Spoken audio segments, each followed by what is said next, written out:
আজ 10ই অক্টোবর। আজকের NH10 কেমন রয়েছে বা NH10-এর যান চলাচল কেমন রয়েছে, এই 10 থেকে 11 মিনিটের ভিডিওটা তোমরা দেখলে বুঝতে পারবে এবং তোমাদেরকে সম্পূর্ণ আমি ধারণা দেবো যে NH10-এর উপর এখন কতটা চাপ রয়েছে।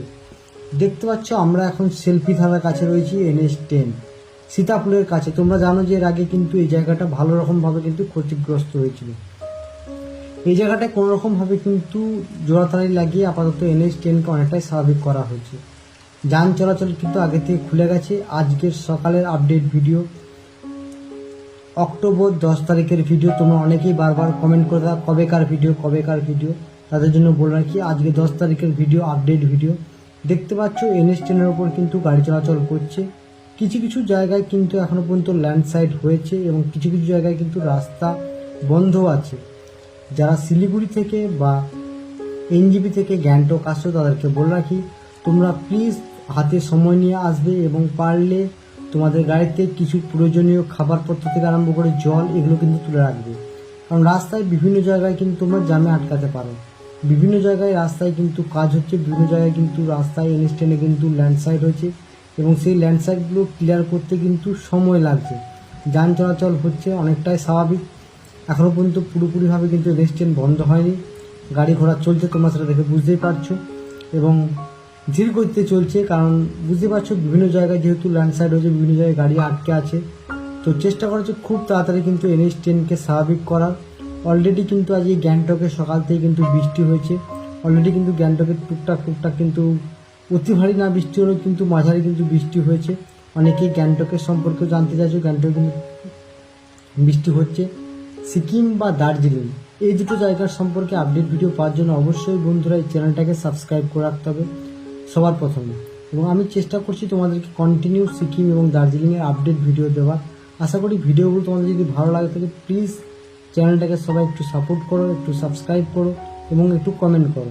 আর যদি পারো বন্ধুদের সাথে একটু শেয়ার করো। আর যারা পেজ থেকে দেখছো তারা পেজটাকে প্লিজ সবাই, পেজে প্রচুর মানুষ ভিডিওটাকে দেখছে কিন্তু কেউ পেজটাকে ফলো করছে না। তোমাদের কাছে রিকোয়েস্ট প্লিজ তোমরা সবাই পেজটাকে ফলো করো। কারণ পেজে প্রচুর ভিউ রয়েছে কিন্তু ফলোয়ার্স নেই বললেই চলে। তো তাই তোমাদের কাছে রিকোয়েস্ট প্লিজ তোমরা সবাই পেজটাকে একটু ফলো করে দাও। আর কিছু সাবস্ক্রাইবার হলে আমার 10,000 সাবস্ক্রাইবার পূর্ণ হবে। তাই তোমাদের কাছে রিকোয়েস্ট এই ভিডিওগুলো যারা দেখবে বা নেক্সট যারা দার্জিলিং আসছে বা সিকিম আসতে চাইছো তাদের জন্য আপডেট ভিডিওর জন্য তো অবশ্যই চ্যানেলটাকে সাবস্ক্রাইব করতে। প্লিজ তোমরা বন্ধুরা চ্যানেলটাকে সাবস্ক্রাইব করে এই আপডেট ভিডিওগুলো তোমরা মিস না করো। কোনো চ্যানেলে কিন্তু এত তাড়াতাড়ি বা এত জলদি কিন্তু আপডেট ভিডিও তোমরা পাবে না। দেখতে পাচ্ছ এই জায়গাটা কিন্তু কিছুদিন আগে কিন্তু খারাপ হয়ে গেছিলো।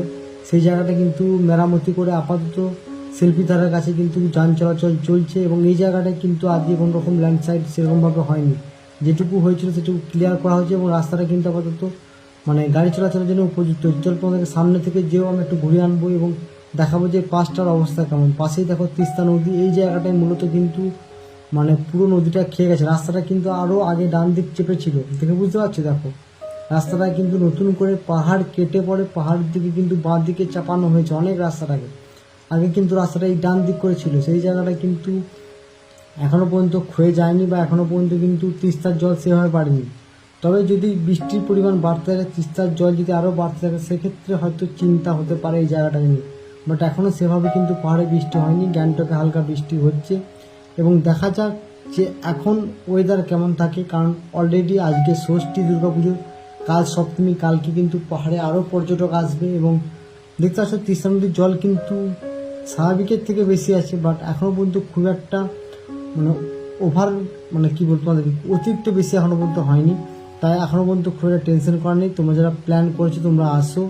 আশা করছি পুজোর মরশুমে ওয়েদার খুব একটা খারাপ যাবে না। প্রচুর বাইকার বন্ধুদেরকে দেখলাম যারা আসছে। তো তোমরা সবাই সাবধানে এসো এবং হাতে সময় নিয়ে আসো এবং তোমরা তোমাদের কাছে প্রয়োজনীয় খাবার থেকে আরম্ভ করে সব কিছু নিয়ে এসো, যাতে তোমরা যদি 2 থেকে 3 ঘন্টা রোড জ্যামে আটকে পড়ো সেক্ষেত্রে যাতে কোনো রকম প্রবলেম না হয়। বিশেষ করে খাবারের জলটা কিন্তু সাথে করে রাখো। কারণ বিভিন্ন জায়গায় ল্যান্ডস্লাইড হলে কিন্তু অনেকক্ষণ আটকে পড়লে কিন্তু মেন সমস্যা জল। তো জলটাকে তোমরা কিন্তু তোমাদের সাথে নিয়ে আসো। তো সিকিম এবং দার্জিলিংয়ের আপডেট ভিডিও পাওয়ার জন্য অবশ্যই বন্ধুরা চ্যানেলটাকে সাবস্ক্রাইব করো। আর তোমরা এই ভিডিওটা দেখতে থাকো কন্টিনিউ। আশা করি তোমরা বুঝতে পারবে যে NH10-এ কিন্তু গাড়ির চাপ কেমন রয়েছে। এখানে কিন্তু অলরেডি তোমরা দেখতেই পাচ্ছ পুলিশ প্রশাসন কিন্তু এখানে রয়েছে এবং তারা সর্বদাই কিন্তু দেখতে পাচ্ছ অলরেডি কিন্তু শিলিগুড়ি থেকে তোমার দার্জিলিং বা শিলিগুড়ি থেকে কিন্তু অলরেডি গ্যাংটক যাওয়ার বাসগুলো কিন্তু অলরেডি চালু হয়ে গেছে, এমনকি বাস কিন্তু চলছে এখন। তোমরা জানো কিন্তু বাস চলাচল অনেকটাই স্বাভাবিক হয়ে গেছে, বাস চলাচল করতে ইচ্ছে এবং তোমরা দেখতে পাচ্ছ আপাতত কিন্তু গাড়ি চলাচল করছে এবং প্রচুর ট্যুরিস্টদের গাড়ি কিন্তু আসছে পাহাড়ে। দেখতে পাচ্ছ এটা কিন্তু বেশিরভাগ কিন্তু মানে কী বলবো পর্যটকদের গাড়ি। তো তারা কিন্তু এই সময় কিন্তু মানে কি বলবো সবাই কিন্তু গ্যাংটকমুখী এবং গ্যাংটক দিকে বেশি জন যাচ্ছে এবং তোমরা সেটা জানো যে গ্যাংটকের উপর কিন্তু আস্তে আস্তে পুজোর মৌসুমের চাপ কিন্তু ভিড় কিন্তু বাড়তে থাকবে। তো চলো পুরো ভিডিওটা তোমরা দেখতে থাকো এবং সিকিমের আপডেট ভিডিও পাওয়ার জন্য অবশ্যই চ্যানেলটাকে সাবস্ক্রাইব করো, আর বন্ধুদের সঙ্গে প্লিজ ভিডিওটা সবাই শেয়ার করে দাও।